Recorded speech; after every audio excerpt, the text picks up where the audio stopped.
Important current affairs देखते हैं 24 जून 2025 का। भाई आपकी पाठशाला द्वारा इसका पहला प्रश्न है, टेस्ट मैच की दोनों पारियों में शतक बनाने वाले पहले भारतीय विकेट कीपर का भारतीय विकेट कीपर पहले कौन बने हैं? ए केएल राहुल, बी ऋषभ पंत, सी जितेश शर्मा या डी महेंद्र सिंह धोनी। ये कारनामा किसने किया? ये किया है ऋषभ पंत ने। तो पहले भारतीय विकेट कीपर हैं जिन्होंने 2 पारियों में शतक बनाया है। जून 2025 में इंग्लैंड के खिलाफ हेडिंग्ले टेस्ट में ऋषभ पंत ने इतिहास रच दिया जब वे एक टेस्ट मैच की दोनों पारियों में शतक लगाने वाले पहले भारतीय विकेट कीपर बन गए। उन्होंने पहली पारी में 134 और दूसरी पारी में 118 रन बनाए, जिससे कुल 252 रन बने। किसी भी भारतीय विकेट कीपर द्वारा टेस्ट में बनाया गया सर्वोच्च स्कोर है। इस प्रदर्शन के दम पर एंडी फ्लावर के साथ टेस्ट क्रिकेट इतिहास में यह उपलब्धि हासिल करने वाले क्या है? ये दूसरे विकेट कीपर बन गए। ये दूसरे विकेट कीपर हैं। पहले विकेट कीपर कौन से? Andy flower.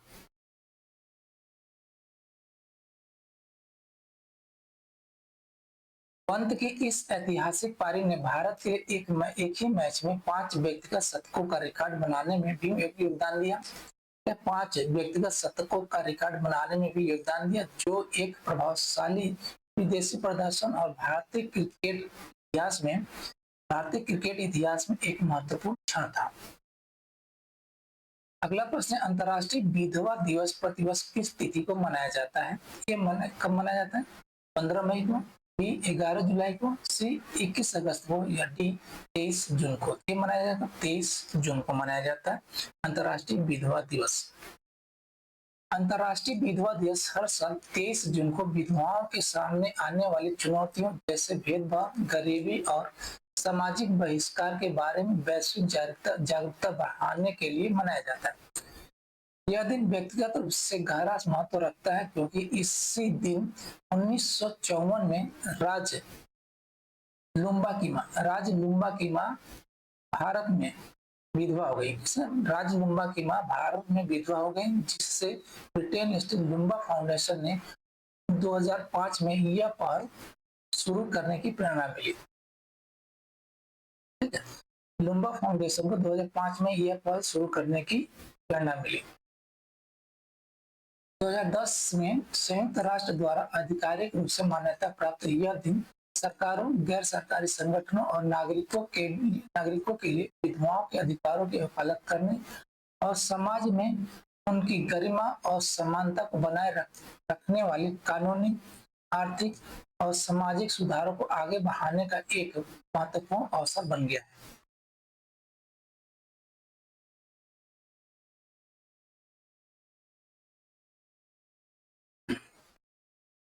अगला प्रश्न, लोकसभा अध्यक्ष ओम बिरला द्वारा प्राक्कलन समितियों के राष्ट्रीय सम्मेलन का उद्घाटन किस शहर में किया गया? ए मुंबई में, बी दिल्ली में, सी बेंगलुरु में या डी हैदराबाद में। इसका आयोजन कहाँ हुआ था? इसका उद्घाटन मुंबई में हुआ। लोकसभा अध्यक्ष ओम बिरला ने मुंबई में प्राक्कलन समितियों के 2 दिवसीय राष्ट्रीय सम्मेलन का उद्घाटन किया।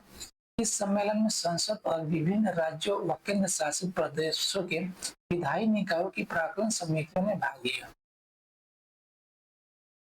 इस आयोजन का मुख्य उद्देश्य प्रभावी बजट निगरानी सुनिश्चित करने और प्रशासनिक दक्षता को बढ़ावा देने में प्राक्कलन समितियों की भूमिका को बढ़ाना था। इस महत्वपूर्ण राजनीतिक सम्मेलन के लिए मुंबई को चुना गया था, जिससे प्रमुख सरकारी और संसदीय आयोजनों के केंद्र के रूप में इसकी स्थिति और मजबूत हुई है। अगला प्रश्न, भारत में दुर्लभ रक्त प्रकारों तक सुधार के लिए इस राष्ट्रीय डिजिटल प्लेटफॉर्म को दुर्लभ दाता रजिस्टर के साथ एकीकृत किया जा रहा है। ए आरोग्य सेतु को, बी रक्त सेतु को, सी ई रक्त कोष को या डी ब्लड लिंक इंडिया को। इसको एकीकृत किया जा रहा है ई रक्त कोष को। भारतीय स्वास्थ्य मंत्रालय ने राष्ट्रीय स्वास्थ्य मिशन के तहत विकसित डिजिटल ब्लड बैंक प्रबंधन प्रणाली की रक्त कोष के साथ दुर्लभ दाता रजिस्ट्री के एकीकरण की घोषणा की है। यह प्लेटफॉर्म रक्त की उपलब्धता, दाता शिविरों और पूरे भारत के ब्लड बैंकों के संपर्क विवरणों पर वास्तविक समय का डेटा प्रदान करता है।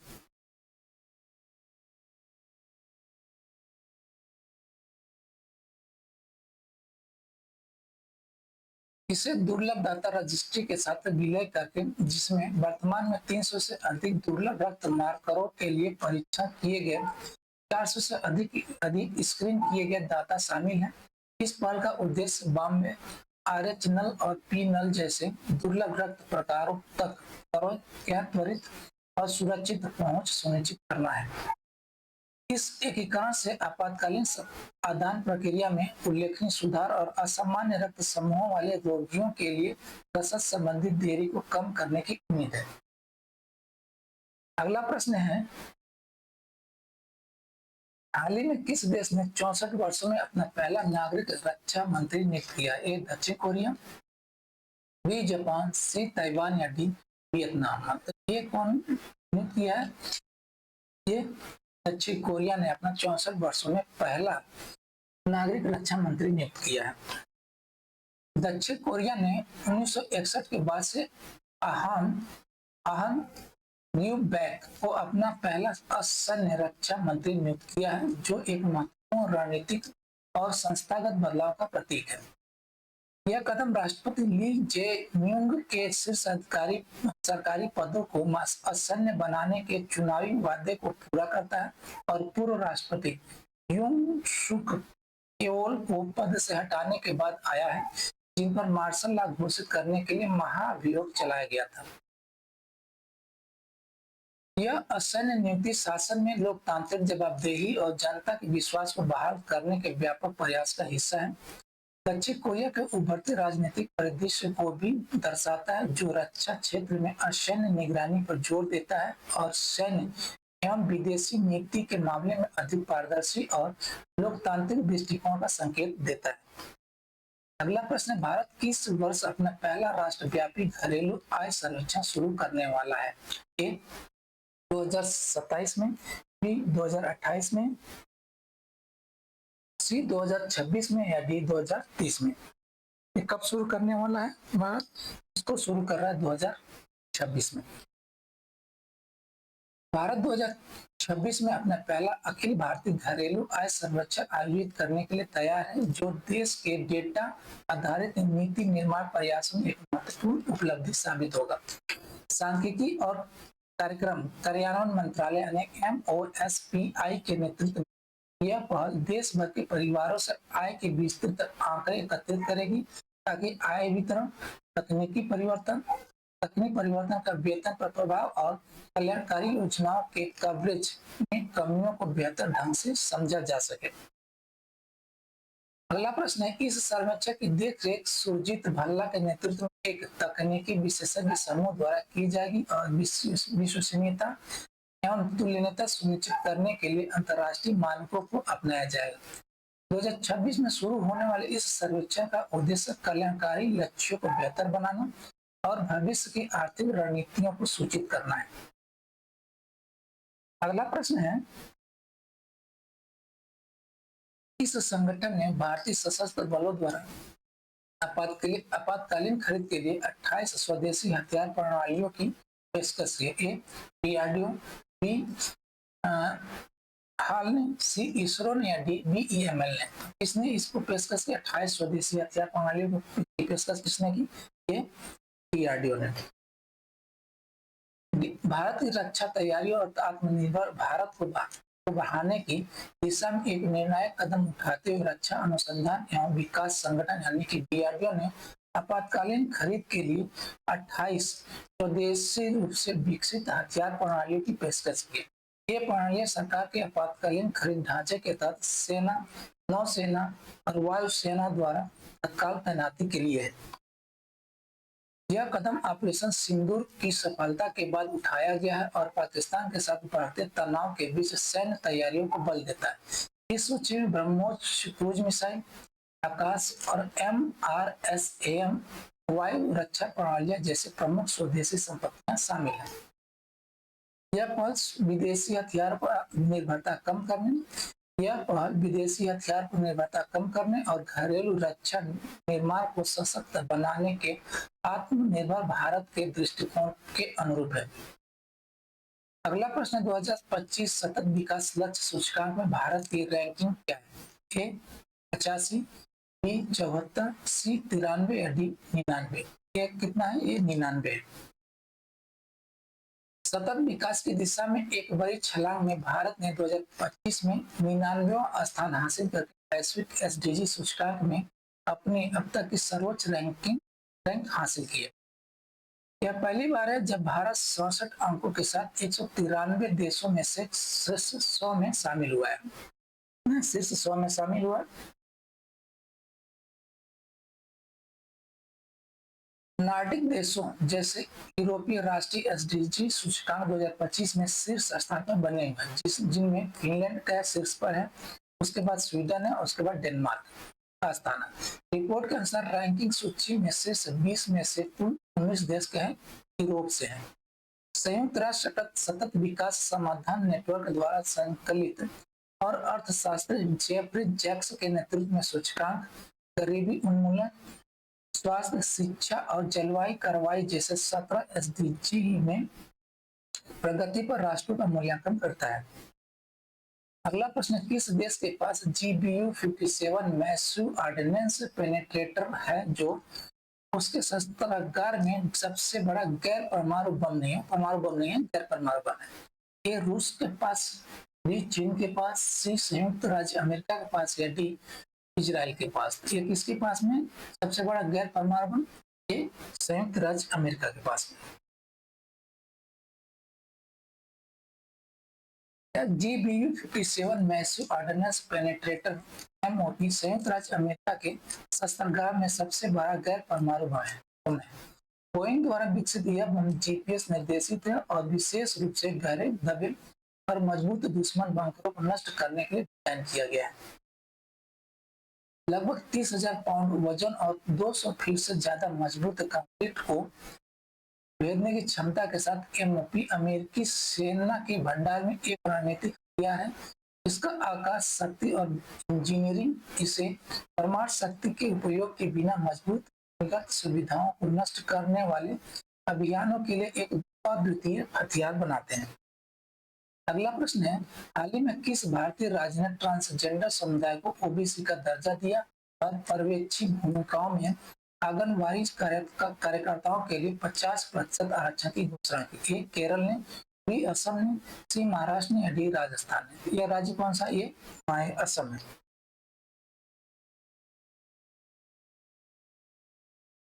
असम ने ट्रांसजेंडर समुदाय को OBC यानी अन्य पिछड़ा वर्ग का दर्जा देकर समावेशिता की दिशा में एक महत्वपूर्ण कदम उठाया है, जिससे OBC के लिए आरक्षित शिक्षा, रोजगार और कल्याणकारी लाभों तक पहुंच आसान हो गई है। साथ ही राज्य ने महिला एवं बाल विकास विभाग के अंतर्गत आंगनबाड़ी कार्यकर्ताओं के लिए पर्यवेक्षक पदों पर 50% आरक्षण की घोषणा की है।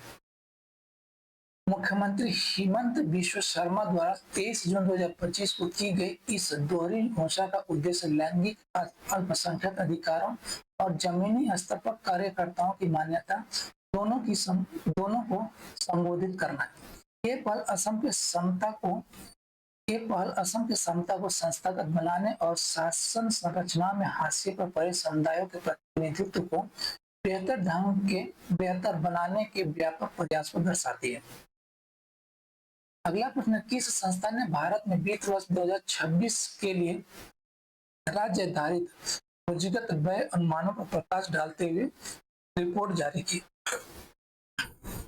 ए नीति आयोग, बी भारतीय रिजर्व बैंक, सी वित्त मंत्रालय या डी बैंक ऑफ बड़ौदा? कौन सा? ये बैंक ऑफ बड़ौदा ने राज्य आधारित पूंजीगत व्यय अनुमानों पर प्रकाश डालते हुए एक रिपोर्ट जारी किया। बैंक ऑफ बड़ौदा ने एक व्यापक रिपोर्ट जारी की जिसमें वित्त वर्ष 2026 में भारत में राज्य आधारित संचालित पूंजीगत व्यय में तीव्र वृद्धि का अनुमान लगाया गया, जिसका कुल परिव्यय 10.2 लाख करोड़ रुपए। रिपोर्ट में 5 प्रमुख राज्यों उत्तर प्रदेश, गुजरात, महाराष्ट्र, मध्य प्रदेश और कर्नाटक को सबसे अधिक योगदान देने वाले राज्यों के रूप में किया गया है, जिनका सामूहिक रूप से इस व्यय में लगभग 50% योगदान है। विश्लेषण में उत्पादकता और दीर्घकालिक आर्थिक विकास को बढ़ावा देने के लिए सड़कों, स्वास्थ्य केंद्रों और स्कूलों जैसे बुनियादी ढांचे को बेहतर बनाने पर रणनीतिक ध्यान केंद्रित करने पर जोर दिया गया है। बैंक ऑफ बड़ौदा ही यह डेटा संचालित अंतर्दृष्टि बैंक ऑफ बड़ौदा की यह डेटा संचालित अंतर्दृष्टि हितधारकों को राज्य की प्राथमिकताओं और व्यापक आर्थिक निवेश परिदृश्य को समझने में मदद करती है। अगला प्रश्न है, कूटनीति में महिलाओं का अंतर्राष्ट्रीय दिवस प्रतिवर्ष किस तिथि को मनाया जाता है? ए 24 जून को, बी 8 मार्च को, सी 15 जुलाई को या डी 20 मई को। कब मनाया जाता है? ये मनाया जाता है 24 जून को। वैश्विक कूटनीति और विदेश नीति में महिलाओं के योगदान को मान्यता और सम्मान देने के लिए हर साल 24 जून को कूटनीति में महिलाओं का अंतर्राष्ट्रीय दिवस मनाया जाता है। संयुक्त राष्ट्र महासभा द्वारा अपने 76वें सत्र में प्रस्ताव A/RES/76/269 के माध्यम से नामित यह दिवस अंतर्राष्ट्रीय संबंधों में लैंगिक समानता के महत्व को रेखांकित करता है। यह उन संरचनात्मक बाधाओं की ओर ध्यान आकर्षित करता है जो महिलाओं को कूटनीति में नेतृत्वकारी भूमिका निभाने से रोकती है और कोटा, पीड़न विरोधी पहल और लैंगिक संतुलित मंत्रालयों जैसे समावेशी सुधारों की वकालत करता है। 2025 का थीम है कूटनीति में महिलाओं के नेतृत्व में संरचनात्मक बाधाओं को दूर करना, निर्णय लेने वाले क्षेत्रों में समान प्रतिनिधित्व की दिशा में वैश्विक प्रयास को दर्शाता है। अगला प्रश्न है, एशियाई पैरा बैडमिंटन चैंपियनशिप 2025 में भारत ने 27 पदक जीते किस देश में आयोजित की गई थी? ए इंडोनेशिया में, बी थाईलैंड में, सी मलेशिया में या डी जापान में? आयोजित किया गया था थाईलैंड में। एशियाई पैरा बैडमिंटन चैंपियनशिप 2025 थाईलैंड में आयोजित की गई, जहां भारतीय एथलीटों ने कुल 27 पदक जीतकर अपना सर्वश्रेष्ठ प्रदर्शन किया। इनमें विभिन्न श्रेणियों में 4 स्वर्ण, 10 रजत और 13 कांस्य पदक शामिल है। इसमें कितना है गोल्ड? गोल्ड कितना है? क्या 4? सिल्वर है कितना? 10। और ब्रॉन्ज कितना है? ब्रॉन्ज कितना है? 13। ठीक है, कितना हो गया? 27। यह उल्लेखनीय प्रदर्शन अंतर्राष्ट्रीय मंच पर भारतीय पैरा शटलरों की बढ़ती ताकत और प्रतिस्पर्धात्मकता को दर्शाता है। थाईलैंड इस प्रतिष्ठित आयोजन का मेजबान देश था, जिसने पूरे एशिया से शीर्ष पैरा बैडमिंटन प्रतिभाओं को एक साथ लाया और एथलेटिकों को अपने कौशल का प्रदर्शन करने के लिए एक महत्वपूर्ण मंच प्रदान किया। थैंक यू जी, धन्यवाद।